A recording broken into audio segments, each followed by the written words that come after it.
عزیز طلبہ، آپ کے سامنے میں قطعی تقریر کرنا نہیں چاہتا اور نہیں اس کا موقع ہے۔ اب حضرت تشریف لا چکے ہیں، آپ سبھی حضرات جانتے ہیں کہ حضرت کی طبیعت اچھی نہیں رہتی ہے، انتہائی ضعیف اور کمزور، اور ابھی آپ نے دیکھا اور آپ کے سامنے تشریف فرمائے۔ اب ان کو زیادہ دیر تک یہاں اسٹیج پر بیٹھائے رکھنا ہرگز زیب نہیں دیتا، مناسب نہیں ہے۔ میں ایک بات سب کہتا ہوں، مقابل روح جب بیدار ہوتی ہے جوانوں میں، نظر آتی ہے اس کو اپنی منزل آسمانوں میں۔ علامہ اقبال نے آپ حضرات کے بارے میں فرمایا تھا، نہیں تیرا نشے میں منصب سلطانی کے گنبد میں، تو شاہی ہے بسیرا کر پہاڑوں کی چٹانوں میں۔ میں اپنے آپ کو آپ میں سے بہت ساروں کے مقابلے میں کمتر سمجھتا ہوں۔ آپ سبھی تقریباً شاگرد ہیں، لیکن آپ میں ایسے ہونہار شاگرد بھی ہیں ہمارے۔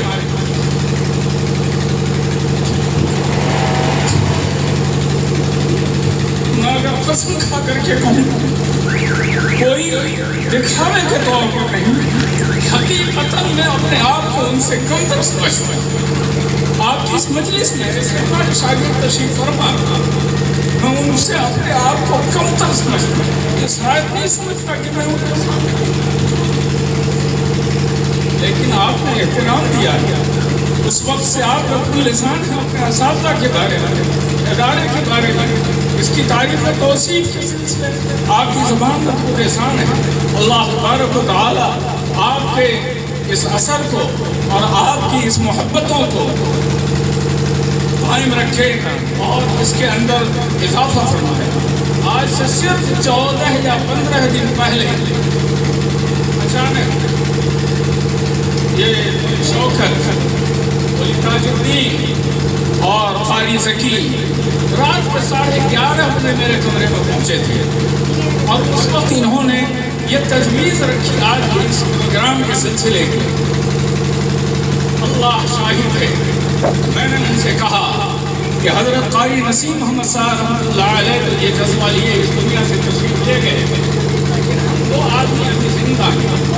ہم اور مولانا علی حسن صاحب کی 47 سال سے 48 سال سے یہ تڑپ تھی، یہ لگن تھی، یہ جذبہ تھا، یہ شوق تھا، یہ دلوں کا داعیہ تھا کہ آپ تمام حضرات کو جمع کرتے، اور صرف اتنا ہی کہ ایک مرتبہ جمع کر لیتے، بلکہ یہ خواہش 47-48 سال سے ہے کہ سال میں 1-2 موقع کم از کم ایسا آتا، اور اگر 6 مہینے پر نہیں، سال میں نہیں، تو کم از کم 2 سال پر یقینی طور پر ایسا کوئی پروگرام منعقد کیا جاتا جس میں تمام ابنائے قدیم کو شریک کیا جاتا، ان کو دعوت دی جاتی، ان کو بلایا جاتا۔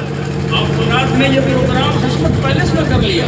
میں نے پوچھی، مولانا شوکت صاحب ہیں، ذکی بھی ہیں، تاج الدین بھی ہیں، میں نے ان کے سامنے رکھا کہ نہیں، یہ پروگرام جامع العلوم میں رکھیے، اوپر کا حال ہم لوگ خالی کر دیں گے۔ ہمارے ہاں 30 kV کا جنریٹر ہے، الحمدللہ مختلف کمروں میں اے سی لگے ہوئے ہیں، انورٹر ہیں بعض کمروں میں، انشاءاللہ کسی طرح کی دقت اور سہولت نہیں ہوگی۔ آپ کو میرج ہال کرنے میں کرایہ لگے گا، آڈیٹوریم کرنا چاہتے تھے اس میں کرایہ لگے گا، جنریٹر الگ سے کرنا پڑے گا، بہت زیادہ مزاحمت میں آپ مبتلا پریشان ہو جائیں گے۔ ایسا نہ کیجیے، یہاں کر لیجیے، ہم لوگوں کی خدمات رہیں گی، کھانا بھی مدرسے کی طرف سے ہوگا۔ لیکن وہی جو ابھی ہم نے کہا کہ عقابی روح جب بیدار ہوتی ہے جوانوں میں، نظر آتی ہے ان کو اپنی منزل آسمانوں میں۔ ان نوجوانان میں، ان نونہالان نے کہا کہ اگر ہم آڈیٹوریم چونکہ خستہ حال ہو گیا ہے، اس کو اب بکنگ اس کی بند ہو گئی ہے، اس لیے وہ نہیں کیا گیا، تو یہ انہوں نے کر لیا کہ نہیں، ہم وہاں کریں گے اور باقاعدگی سے کریں گے۔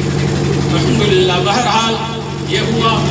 آپ میں سے بہت سارے وہ ہیں جامع العلوم کے فضلاء جنہوں نے، جو پرائمری اسکول کے ٹیچر ہیں، مڈل اسکول کے ٹیچر ہیں، ہائی اسکول کے ٹیچر ہیں، ہائر سیکنڈری اسکول کے ٹیچر ہیں، اور بعض تو الحمدللہ سامنے بیٹھے ہوئے ہیں، انشاءاللہ ہم قریب یہ کالج کے پروفیسر۔ اور آپ یہ سمجھ لیجیے کہ آپ نے اگر محنت جاری رکھی اور اللہ تبارک و تعالیٰ رشتہ مضبوط رکھا اور ادارہ اور اساتذہ کی دعائیں لیتے رہے تو یہ لوگ جانتے ہیں ہمارے ہی علاقے کا آپ کے جامع العلوم کا پڑھا ہوا ہدایہ پڑھ کر کے یہاں سے دارالعلوم دیوبند کیا اور دارالعلوم دیوبند میں امتیازی نمبرات سے کامیابی حاصل کرتا رہا اور الحمدللہ مولوی عبدالباسط حمیدی سید عبدالباسط حمیدی پروفیسر ہو گیا یا نہیں ہو گیا.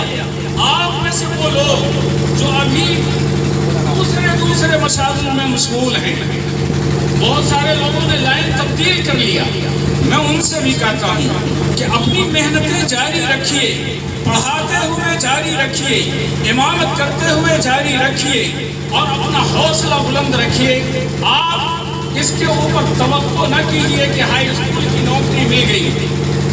آپ جیسے مولانا عبدالرحیم صاحب نے فرمایا مڈل اسکول کی ملی ہے تو ہائی اسکول آپ کی نگاہوں میں ہائی اسکول کی ہے تو ہائر سیکنڈری اسکول میں جائیے اور وہاں ہے تو آپ کالجوں میں جائیے آپ پروفیسر بنیے آپ لیکچرر بنیے وغیرہ ذالک. لیکن ایک چیز وہی ہے کہ اپنی اسلامی شناخت کو کبھی بھی اپنی اسلامی شناخت اور تشخص سے کوئی سمجھوتا نہ کیجیے.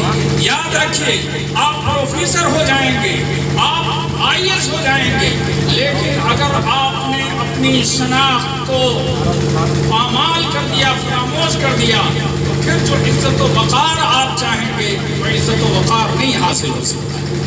اللہ تبارک و تعالیٰ سے دعا ہے اور ان آرگنائزروں کو میری خصوصی طور پر دعا ہے اور ان سے یہ درخواست ہے کہ ابھی تو یہ پہلی مرتبہ جامع العلوم کی تاریخ میں پہلی مرتبہ اور ہم لوگوں کی زندگی میں اس 47 سالہ دور میں پہلی بار ایسا ہوا ہے کہ اتنے سارے ابنائے قدیم ہمارے سامنے جمع ہیں جس میں سے ہم انگلی پر گن کر کے بتلا سکتے ہیں مختلف اضلاع کے اتنے تو ہمارے ساتھ ہیں. اسی شہر میں ابھی تلک میدان میں مسجد ہے رحمت مسجد کے اندر ہے اور دوسری مساجد کے اندر ہے وہ لوگ بھی نہیں آ سکے پتہ نہیں ان کو خبر نہیں ہو سکی یا مساجد کی وجہ سے وہ نہیں آ سکے. آئندہ جب انشاءاللہ آپ لوگ جامع العلوم کے بیعت کے تحت ایک محفل دوستاں کا انعقاد کریں گے تو انشاءاللہ اس سے 2.5 گنی 3 گنی تعداد کو ضرور مدعو کر لیں گے. آخر دعوانا الحمدللہ رب العالمین. حضرت سے دعا